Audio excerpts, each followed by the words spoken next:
ശ്രദ്ധിക്കണം. ആരായിരിക്കണം ഷെയ്ഖ്? ആകാശം പറക്കുന്ന ആളോ, കറാമത്ത് കാട്ടിത്തരുന്ന ആളോ, നാളത്തത് ഇന്ന് പറഞ്ഞിരുന്ന ആളോ? അതൊന്നുമില്ല. അതൊക്കെ സംഭവിക്കാം, സംഭവിക്കാതിരിക്കാം. ശരീരത്തനുസരിച്ച് നടക്കുന്ന ആളായിരിക്കണം. എത്ര വലിയ ഔലിയ നിസ്കരിച്ചില്ലെങ്കിൽ കഴിഞ്ഞു കഥ നമുക്ക് പിന്തുടരാൻ പറ്റൂല. കാരണം എന്താ? ഓരോ ഇത്തിബാവും കർശനമായിരിക്കും അവർക്ക്. അവർ മുഹിബ്ബീങ്ങളാ, കൂലിപ്പണിക്കാരാവില്ല. ഹബീബ റസൂലുള്ളാഹി വരെ സനദ് മുട്ടണം. എന്റെ ഷെയ്ഖിന്റെ ഷെയ്ഖ് നേരിട്ട് മൊയ്തീൻ ഷെയ്ഖാണ്. നേരിട്ട് റസൂലുള്ളാഹി പറഞ്ഞ ആൾക്കാരൊക്കെ ഉണ്ട്. അല്ലാഹു അലം. അങ്ങനെ ഇല്ലാന്ന് മൊയ്തീൻ ഷെയ്ഖെന്നെ പറയണേ. എന്നിട്ട് ഇബല് വന്നു മൊയ്തീൻ ഷെയ്ഖ് ഞാൻ എന്റെ ഷെയ്ഖാണ്. അതെങ്ങനെ പിന്നെ? അപ്പൊ തന്നെ ശരി ഞാൻ ഉറപ്പിച്ചൂടെ? താബിയും മത്ബൂവും സാഹിബും മസ്ബൂബും ആണം എന്ന് ശരിക്കും പാപ്പാന്റെ ഇബാദത്ത് നമ്മൾ വായിച്ചതാ. ഇപ്പൊ പറഞ്ഞ ഞങ്ങൾ ഷെയ്ഖ് നേരിട്ട് മൊയ്തീൻ ഷെയ്ഖാണ്. അതെങ്ങനെ രണ്ടും അങ്ങനെ വരിക? വെറുതെ പറയാ. അതേപോലെ തൗഹീദ് കൊടുക്കണം.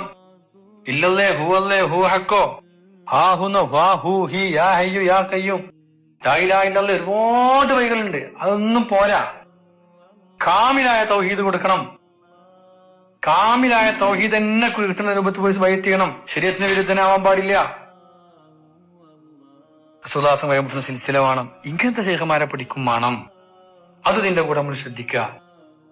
ഇതൊക്കെ ഇത്രമായി പറഞ്ഞു തന്നിട്ട് റബ്ബിന്റെ മുമ്പ് ചെല്ലുമ്പോ ഒഴിവാൻ പറ്റൂലട്ടോ. എല്ലാവരും പഠിച്ചോളി. ഞാൻ പറഞ്ഞ ഇബാദത്തുകളൊക്കെ കിതാബിൽ തപ്പി വെക്കി.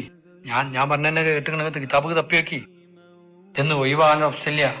ഏതെങ്കിലും കിതാബില് അങ്ങനെ ഇന്ന കിതാബുകളിലൊക്കെ നുണയുണ്ടാന്ന് വിശ്വസിക്കണ്ട. നിങ്ങൾ സലാത്തില്ലാ മതി, അല്ലെങ്കിൽ നിങ്ങൾ നിസ്കാരം കഥാ നിസ്കരിച്ചാൽ മതി, ഒരു ദിവസം ജുസു ഓതിയാ മതി എന്നൊക്കെ പറഞ്ഞു തൊടി തപ്പിയൊക്കെ ഉണ്ടാവില്ല. അങ്ങനെ സുന്നികളാരും പറയില്ല. വഹാബികളെ എന്തൊക്കെ പറയുന്നുണ്ട്, തൊള്ള തോന്നിയൊക്കെ പറയില്ലേ? അത് നമുക്ക് കേൾക്കാൻ പറ്റുമോ? ഓല നമ്മൾ ഈ കൊടുത്ത് കൂട്ടണേ ഇല്ല, അത് വർത്താനില്ല. അള്ളാഹു സുബ്ഹാനഹു വ തആല മശായിഖുമാരെ പിന്തുടരാനും ഹക്കായ ദീനിൽ നിന്നിട്ട് അള്ളാഹിനെ തൃപ്തിയുടെ രൂപത്തിലൊന്ന് യാത്രയാവാനും തൗഫീഖ് ചെയ്യട്ടെ. ആമീൻ.